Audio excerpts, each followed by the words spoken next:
What's up guys, for today's vlog mga kagapang, review lang natin yung ating nilinis So naglinis tayo guys ng ating engine sprocket. So napakadumi yan. Paano ko nasabing napakadumi? Ito yun guys, ang dumi niya. So yan, ito yung cover guys ng ating engine sprocket So nalinis ko na rin. So ang paglinis ko lang guys is gamit yung screw at maliliit na yung flat screw mga kagapang para madukot-dukot natin yung mga maliliit dito at maglalaglagan yung mga yan. So yan, napakadami. So gamit lang natin guys is basahan lang at saka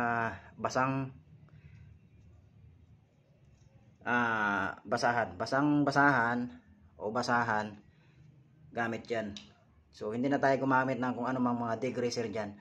So makita nyo naman yung linis na nangyari. So nabawasan yung dumi. Hindi totally linis na linis. Malinis na lang siya.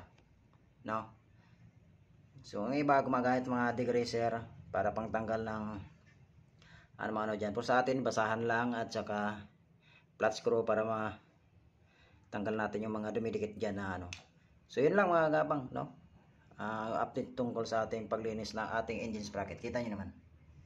So totally hindi talagang linis na linis kasi hindi naman tayo gumamit ng degreaser dyan na kung anong pangtanggal ng mga nandiyan dyan. So hindi natin nasimot. Pero yun, kita nyo naman, nabawasan lang ang dumi.